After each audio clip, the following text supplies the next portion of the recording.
교회에서 이렇게 정통적으로 절기라고 이렇게 부르는 뭐 부활절 뭐 이런 그 공식적인 명칭 외에 오늘 주일을 보통 도마 주일이라 이렇게 부릅니다. 도마 선데이라 이렇게 부르는 이유는 이 부활하신 주님께서 제자들 가운데 처음 나타나셨을 때에 그때 제자들 중에서 도마가 없었습니다. 그래서 의심하고 그리고 내가 손을 못자국에 그리고 옆구리 창자국에 넣어보지 않고는 믿지 아니하겠노라 했던 그 도마에게 다시 8일 후에 주님께서 친히 제자들 중에 나타나실 때 그때는 도마도 있었습니다. 그래서 그때 친히 오셔서 내 옆구리에 손을 넣어보고 손에 손을 넣어서 믿음 없는 자가 되지 말고 믿는 자가 되라 이렇게 말씀을 하심으로 결국 도마는 신앙을 확신하게 됩니다. 나의 주시며 나의 하나님이십니다 하고 고백을 하게 되는 것을 볼 수가 있습니다. 부활하신 주님께서 이 제자들에게 여러 번 나타나셨습니다. 그런데도 사실 부활하신 주님인 줄 깨닫지 못하고 의심하는 자들이 많이 있었죠. 엠마오로 가던 제자들도 그랬고 무덤으로 갔던 여인들도 처음에는 어려하니 벙벙해서 깨닫지 못했고 그 여인들의 소식을 들은 베드로가 무덤으로 갔지만 빈 무덤을 보고 그냥 돌아와서 기이 여기더라 그렇게 했고 또 제자들이 모여 있을 때 나타나셨는데도 유령인 줄 알았던 그러한 모습들을 우리가 볼 수 있습니다. 그러나 이후에 부활하신 주님을 직접 뵙고 주님께서는 그들에게 친히 생선도 먹어 보이시면서 또 못자국도 보여주시고 손을 넣어보라 하시면서 실체이신 것을 부활하신 실체이신 것을 증거하셨던 것을 우리는 봅니다. 그리고 바울의 표현대로 만삭이 되지 못하였던 나에게도 친히 나타나셨느니라 이렇게 표현하는 것을 볼 수 있습니다. 그런 면에서 보면 우리 기독교의 신앙의 핵심은 바로 십자가에 죽으신 이후에 사흘 만에 부활하신 주님의 부활 이것이 중요한 의미가 있음을 우리가 볼 수가 있습니다. 그런 면에서 초대교회는 바로 이러한 부활의 신앙, 부활의 확신을 가진 이 제자들과 그리고 함께한 이 믿은 자들, 즉 부활을 목격한 자들과 주님의 승천을 목격한 자들이 중심이 돼서 신앙이 유지가 됐고 예루살렘 교회와 함께 뿔뿔이 흩어졌을 때 소아시아의 여러 교회들에게 이 기초가 돼서 그들이 교회를 세우고 하나님 앞에 예배하는 일들이 진행됐던 것을 볼 수 있습니다. 그 중에서 전도 여행 중에 바울이 고린도에 세운 고린도 교회는 매우 부흥하는 교회였고 여러 가지 이 신앙의 유익을 위한 하나님이 허락하신 은사가 충만한 교회였습니다. 그럼에도 불구하고 교회가 크고 부흥하고 활동적인 교회도 불구하고 이 덕스럽지 못한 일들이 많이 있었습니다. 그리고 문제가 있습니다. 이 사도 바울은 이 같은 고린도 교회의 안타까운 소식을 들으면서 많이 안타깝고 또 거짓 교사들로 인해서 흔들리고 있는 그들의 부활 신앙, 확실한 신앙의 그 신조가 흔들리는 것을 매우 분해했습니다. 그러나 그렇다고 해서 화를 내는 것은 아니고 논리적으로 그들이 가지고 있었던 이 부활 신앙에 대한 흔들림을 붙잡아주는 메시지를 오늘 본문을 통해서 보여주고 있습니다. 기독교의 핵심이 부활, 즉 부활이 없는 기독교는 상상할 수 없고 존재 의미도 없다는 것을 확실하게 가르쳐 주는 것입니다. 그래서 그리스도께서 죽은 자 가운데서 다시 살아났다 전파되었거늘 너희 중에서 어떤 사람들은 어찌하여 죽은 자 가운데서 부활이 없다 하느냐 책망하는 것이죠. 그러나 단순한 책망으로 그치지 아니하고 12절부터 또 19절까지 논리적으로 그렇게 설명을 합니다. 부활을 주장하는 부활을 부인하는 주장에 대한 반박으로서 부활이 없다면 그리스도께서 다시 살아나지 못했을 것이고 이 사람들의 전파, 특별히 사도들이 전파하는 이 전파가 헛것이고 믿음도 헛것이며 사도들의 증거가 그렇다면 거짓말 아니냐 이 말이죠. 그 증언이 거짓이고 그 결과로서 우리가 여전히 죄 가운데 있을 것이라. 왜냐하면 예수 그리스도의 십자가의 죽음과 부활을 통해서 죄의 권세를 이겼는데 만약에 부활이 없었다면 결국 십자가와 함께 죽은 자들이 다 결국 죄 가운데 있게 되는 것이라는 것입니다. 그리고 먼저 믿다가 세상 떠난 성도들도 그러한 믿음을 가지고 갔는데 그것이 믿음이 아니었고 진리가 아니었다면 결국 그들은 다 망한 것이라는 것입니다. 그래서 이러한 이 부활이 없는데도 부활했다고 믿고 있는 우리가 세상에서 가장 거짓을 믿는 자이므로 불쌍한 자들 아니냐, 이렇게 논리를 합니다. 그러면서 그 중에서 많은 이 제자들이 바로 부활을 직접 목격했고 살아계신 주님을 만났다는 것입니다. 심지어 도마 같은 경우는 그 옆구리에 손가락을 넣어 보기까지 하느냐 안 하느냐, 바로 이런 부분에 대해서 분명하게 하면서 몇 가지 증거를 이야기합니다. 오늘 본문을 통해서 보면 주님이 부활하셨다는 것을 목격한 여인들과 제자들에 의해서 이 돌 무덤이 비었다는 것이죠. 이 봉인을 했습니다. 로마 군인들이 혹시 제자들이 예수님의 시신을 훔쳐갔을까봐, 훔치거나 그래가지고 다시 부활했다 그 말씀대로 그렇게 조작할까봐 군인이 지키고 거기에 봉인했었습니다. 그 돌무덤은 이 당시에 이 사암으로 되어 있는 바위산에 구멍을 뚫고 부자들은 바로 그곳에 묘실을 삼고 가족묘를 삼습니다. 그리고 큰 돌을 굴려 놓아서 이 야생 동물들이 시신을 훼손하지 못하게 만드는 일인데, 한 사람이나 단순한 이 그 손으로 옮길 수 있는 굴이 그 돌이 아닙니다. 굴립구는 굉장히 큰 돌로 막아 놓습니다. 바로 그런 차원인데 아침에 여인들이 가서 여인들의 힘으로 그 무덤을 제치고 또 군인들도 있는데 그런 것들을 확인할 수는 없을 것입니다. 바로 이런 부분, 이 빈 무덤이 바로 예수님께서 부활하셨다는 증거라, 이렇게 말합니다. 이 어찌하여 살아있는 자를 죽은 자 가운데서 찾느냐, 여기 계시지 않고 살아나셨느니라. 누가복음에 보면 천사들이 그 여인들에게 확인해주고 있는 모습이 있습니다. 사도들에게 전했지만 사도들은 그들의 말이 허탄한 듯이 들려 믿지 아니했다 그랬습니다. 제자들도 처음에는 이것을 믿지 못했지만 그러나 무덤에 가보고 그 무덤이 비었다는 사실을 보고 예수님의 시신이 없는 것을 인하여서 그들은 놀랐습니다. 세계 그 문화유산을 유네스코에서는 이 문화유산으로 잘 지정하고 보관시키도록 하는데, 재미있는 것은 이 4대 종교의 창시자들 중에서 예수님을 제외하고 모든 사람들이 사실은 무덤이 보존되고 있다는 사실입니다. 불교의 창시자인 석가모니 무덤은 인도의 능수 해안에 있습니다. 유교를 창시한 공자의 무덤은 중국 이 장평양에 있고, 이스라엘 그 이슬람교를 창시한 마호메 무덤은 이 아라비아의 메카에 있습니다. 사우디아라비아의 메카에 있습니다. 그들의 무덤이 그대로 잘 보존되고 있다는 것은 그들이 결코 신이 아니며 인간이라는 사실을 잘 증명하고 있는 것이죠. 그들은 결국 죽음의 벽을 넘지 못하고 무덤 속에 갇혀 있는 것입니다. 그러나 예수님은 죽음의 권세를 깨뜨리고 살아나셨고 빈 무덤이 첫 번째 그 부활의 증거가 될 것입니다. 그리고 제자들에게 말씀드린 것처럼 직접적으로 보이신 것이지요. 그래서 베드로, 12제자, 500여 형제, 야고보, 바울에게 보이셨다, 이렇게 말합니다. 그 먼저 여인에게 나타나셨던 주님, 부활하신 주님은 이 아버지께로 가기 전에 40여일 동안 제자들과 함께 세상에 계셨습니다.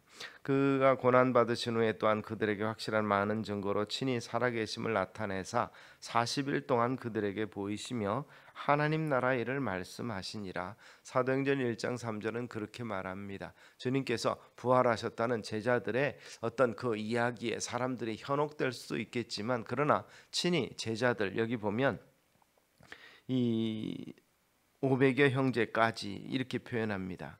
12제자에게 또 70인 전도되었던 그 사람들도 있고 500여 형제, 그리고 이 사실 120문도가 성령 충만을 받았던 사건을 통해서 보면 많은 제자들이 부활하신 예수님을 목격을 했습니다. 그리고 그들과 함께 하시면서 중요한 것은 그들에게 이 말씀을 가르치셨다 그랬습니다. 하나님 나라 일을 말씀하셨다. 그 다음에 어떻게 됐는가는 사도행전이 증거합니다. 주님의 부활을 인식하고 난 제자들, 주님을 만나고 난 제자들은 세상에 나가서 복음을 선포합니다. 주님이 다시 살아나셨다는 것을 증거하고 그 제자들이 발걸음이 닿는 곳마다 교회가 세워졌고 오늘날 10억이 넘는 인구가 바로 그리스도를 주로 영접했다고 일반적인 통계는 그렇게 말하고 있습니다. 인종과 지역과 신분을 초월해서 많은 그리스도인들이 있고 교회가 있습니다. 물론 이 세상 역사 속에서 전쟁이라든지 그런 걸로 폐허가 되기도 하고 도시의 변화 이런 것들로 해서 문 닫은 교회 흔적들이 여러 유적들이 남아 있고 또 이단의 이방 종교들의 부흥으로 인해서 핍박받으면서 이 잔해로 남아 있는 모습들도 많이 있습니다만 그럼에도 불구하고 또 한편으로는 교회는 계속해서 부흥하고 성장하고 있습니다.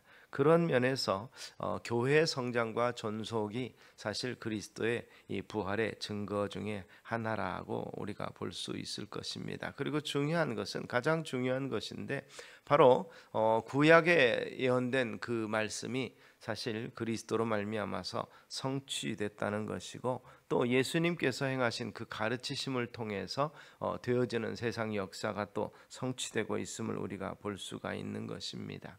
엠마오로 가던 제자들에게 말씀이 어떻게 성취되었는가를 설명해 줄 때 그들의 중심이 뜨거워졌다고 그랬습니다. 모세의 율법과 선지자의 글과 시편에서 예언된 말씀의 성취가 바로 주님의 부활이었다는 것을 그렇게 전하는 것이죠. 그런 면에서 사도 바울은 이 고린도전서 15장 3절과 4절에서 그렇게 말합니다. 내가 받은 것을 먼저 너희에게 전하였노니 이는 성경대로 이렇게 표현합니다. 율법과 선지자들과 시편에 예언한 대로 그리스도께서 우리 죄를 위하여 죽으시고 장사 지낸 바 되셨다가 성경대로 사흘 만에 다시 살아나셨다고 말씀하고 있는 것입니다. 이 같은 부활의 객관적인 증거라고 할 수 있는 것들 그렇게 믿는 사람들의 삶 속에서 교회사를 통해서 보고 또 성경을 보면 삶의 다양한 이 증거들이 나타나는데 이것을 우리는 부활 신앙을 가진 자들을 통해서 나타나는 하나님의 역사기도 하고 또 그 부활 신앙을 가진 그 사람들의 삶에 큰 은혜와 유익이 있었다고 우리가 보는 것입니다. 그렇다면 우리 그리스도인들이 이 부활의 확신을 가지고 살아가게 될 때 부활 신앙에 유익한 게 뭐냐? 왜 우리가 그러한 신앙을 가지고 있어야 되느냐 이야기할 때 사실은 그 부활 신앙은 산 소망을 가진 자이기 때문에 어떠한 환경 속에서도 굴하지 않는 담대함을 가질 수 있다는 것입니다. 사도 바울은 그래서 이 고린도전서 15장 32절에 그렇게 표현합니다. 죽은 자가 다시 살아나지 못한다면 내일 죽을 터이니 먹고 마시자 하리라 속지 말라 이렇게 말합니다. 이 심판이 없다면 자기 마음대로 살다가 죽지 않겠느냐 이 말이죠. 부활에 믿지 않는 사람들은 죽음 이후에 그 이후를 믿지 않기 때문에 현실에 안주하고 쾌락과 범죄에 빠질 수 있다는 것이죠. 그러나 부활의 소망을 가진 그리스도인들은 현실에 안주하거나 집착하지 않는다는 것입니다. 물론 우리의 살아있는 바 현실에 충실해야 하지만 그러나 욕심의 눈이 어두워서 자신의 삶을 무너뜨리는 어리석음을 범하지 않게 될 것이라는 것이죠. 부활을 믿는 성도들은 썩어질 육신의 욕망에 노예가 되지 않는다는 것입니다. 영원한 삶의 미래, 우리에게 약속하신 면류관이 있기 때문에 그것을 소망하고 바라면서 자신을 절제하고 통제하며 스스로의 결국 어떤 길을 제시하는 그 진리를 따라갈 수 있게 된다는 것입니다. 분명한 목적이 있으므로 목적이 이끄는 삶을 살아갈 수 있다는 것이죠. 그것은 곧 확신 있는 신앙생활을 하게 되는 것입니다. 초대교회 성도들은 그렇게 마라나타의 인사를 하면서 또 다른 다짐을 하면서 서로를 격려했다고 하는데 오늘이 나의 마지막 날이라는 것을 잊지 맙시다라고 인사했다는 거예요. 하나님께서 오늘 우리에게 마지막에 기회를 주신 것일 수도 있다. 내일이 없을 수도 있다는 것이죠. 왜냐하면 그리스도인이라는 것이 드러나게 되면 곧 죽음과 연결이 되고 추방이라든지 이러한 그 커다란 분리 가운데 있게 될 것을 너무도 잘 알고 있기 때문에 그렇습니다. 그들은 신앙은 죽으면 죽으리라는 어떻게 보면 결사의 신앙을 가지고 있습니다. 결사의 각오의 신앙을 가졌기 때문에 오늘 주님이 부르시면 부르심에 응할 수 있는 존재들이라는 사실에 대해서 그들은 인식을 하고 있었습니다. 그래서 죽음을 두려워하지 아니하고 경기장에서의 칼과 그리고 짐승들 앞에서도 담대할 수 있었던 것은 바로 부활의 신앙입니다. 아이의 눈을 가려주고 사자 앞에서 아이의 눈을 가려주면 조금만 참으면 주님 앞에서 우리가 서게 될 것이다라는 그러한 격려를 한 이 순교자의 엄마의 모습은 이 역사의 기록 속에 남아 있습니다. 잠시만 참으면 돼. 잠시만 참으면 우리가 예수님 앞에 서게 될 것이다. 이 고통은 잠깐이지만 그 영광스러움을 우리가 겪게 될 것이라는 그러한 격려를 통해서 담대하게 흔들리지 아니하는 신앙을 가질 수가 있었습니다. 부활하신 주님을 바라보면서 확신 있는 삶을 살게 된다는 것이죠. 그리고 또한 그것을 가슴에 품고 사는 것이 아니라 그것이 우리 가슴을 뜨겁게 만들고 그리고 부활의 증인으로서의 삶을 살아갈 수 있게 만드는 것이죠. 사도들은 핍박하는 공회에 담대하게 예수님의 부활을 전했습니다. 그러면서 그것을 말하는 것을 금하기 위해서 압박을 가했을 때도 우리는 보고 들은 것을 말하지 아니할 수 없다. 이렇게 담대하게 복음을 전파함으로 그들로 어찌할 수 없게 만듭니다. 그래서 결국에는 개개인을 어떻게 하지 아니하고 예루살렘 교회 자체를 큰 핍박 가운데 들어가게 만든 것을 볼 수 있습니다. 그런데 놀랍게도 바로 그런 핍박 속에서도 제자들은 뿔뿔이 흩어집니다. 사도들을 제외한 모든 제자들이 뿔뿔이 흩어지는데 그 당시 예루살렘에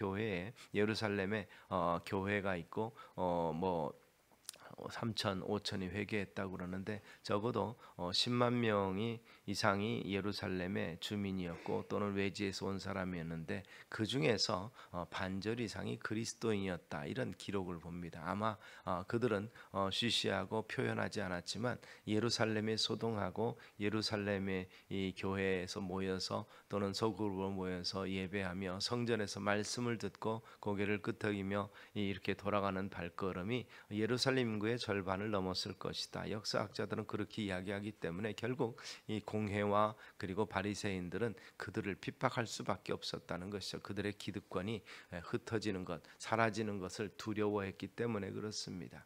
이처럼 부활을 확신하는 이 성도들의 모임과 움직임은 참으로 세상 사람들에게 두려움을 가져다 줬습니다. 변화된 세상을 초래할 수 있다는 그들은 위험을 그들은 실감을 했었습니다. 결국 이 말은 무슨 말이냐면 그 복음 부활의 소식이 계속해서 전파되었고 확산되고 있었다는 사실입니다. 결국 부활을 목격한 사람들, 그 가르침을 접한 사람들은 증거하지 않고는 견딜 수 없고 그 부활의 이 증거를 가진 확신 있는 사람들이 모여서 예배하는 그 모임은 세상 사람들로 하여금 두려움을 느끼게 만들었다는 거죠. 세상 권력자들이 결국 그들이 통제할 수 없는 이 지경까지 이르게 됐다는 사실을 보게 됩니다. 물리적인 압박이 아니고서는 어떻게 할 수 없는 이 부활의 증인들의 모임이 예루살렘 교회의 모습이었던 것을 우리는 기억하시기를 바랍니다.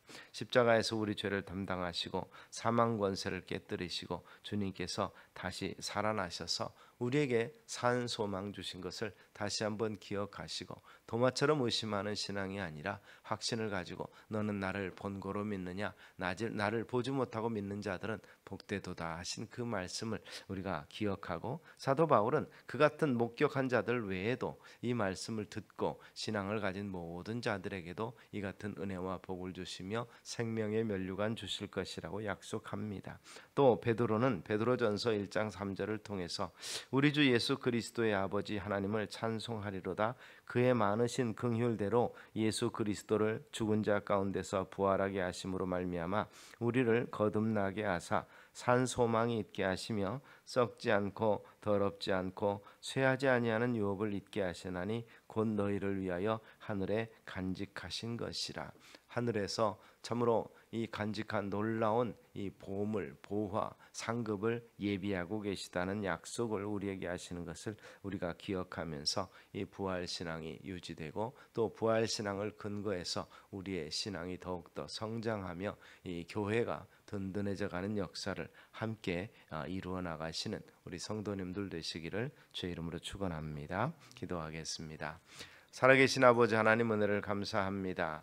부활의 참으로 기쁨을 누렸던 제자들, 그 확신을 가지고 산 소망으로 살아갔던 믿음의 선진들을 본받고 우리도 그 같은 확신을 가지고 주님 다시 오심을 믿음을 가지고 기다리는 자들이 되게 하시고 이 복음과 진리의 증인이 되는 참으로 은혜로운 삶을 살아가게 지켜 주시옵소서. 예수님 이름으로 기도드리옵나이다. 아멘.